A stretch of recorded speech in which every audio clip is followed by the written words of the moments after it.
Pernahkah kamu duduk diam di malam hari saat hujan baru saja reda dan tiba-tiba terdengar suara-suara merdu dari balik semak dan pepohonan? Itu bukan sekedar suara biasa.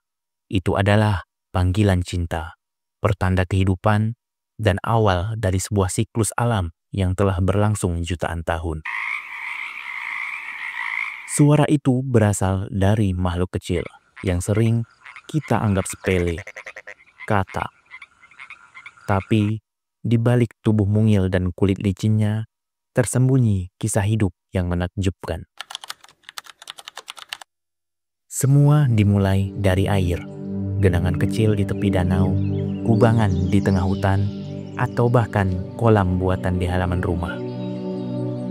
Katak betina melepaskan ribuan telur kecil yang melayang seperti mutiara di permukaan air.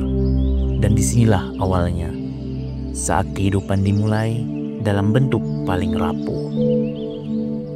Tapi tidak semua telur akan selamat. Ikan, burung, serangga, semua mengintai, semua lapar. Hanya sebagian kecil yang akan menetas menjadi kecebong.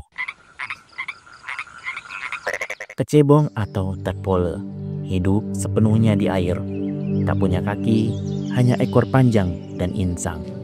Mereka seperti ikan mini, berenang cepat dan makan lumut. Seiring waktu, tubuh mereka mulai berubah. Dari air menuju darat, dari insang menuju paru-paru, dari berenang ke melompat. Sebuah transformasi ajaib yang disebut metamorfosis.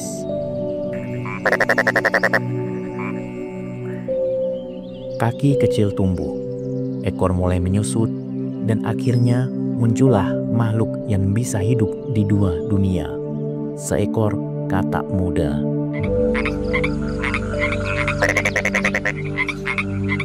Dari mana datangnya suara katak yang khas itu? Jawabannya terletak di bawah dagu mereka, di sebuah kantung suara yang bisa mengembang seperti balon. Saat malam tiba, katak jantan mulai bernyanyi. Ini bukan lagu biasa, ini adalah panggilan cinta.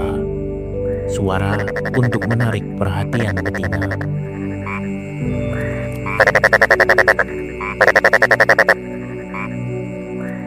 Setiap spesies katak punya suara yang berbeda.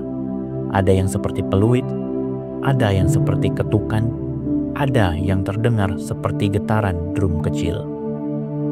Mereka menghasilkan suara dengan cara mendorong udara dari paru-paru melewati pita suara dan kemudian menggetarkan kantung suara.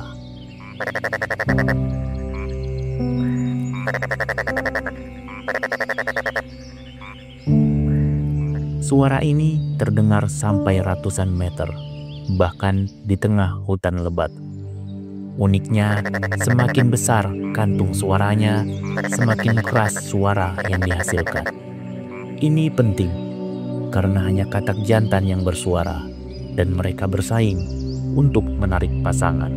Katak bukan hanya sebagai penyanyi malam, mereka adalah indikator kehidupan. Jika katak mulai menghilang dari suatu daerah, itu pertanda alam sedang tidak baik-baik saja. Katak sangat sensitif terhadap polusi, perubahan iklim, dan kerusakan habitat. Kehadiran mereka adalah pertanda bahwa air masih bersih, hutan masih hidup. Jadi, saat kamu mendengar suara mereka malam ini, dengarkanlah baik-baik. Itu bukan hanya suara katak, itu adalah nyanyian alam. Sebuah pengingat bahwa kehidupan sekecil apapun selalu punya cerita.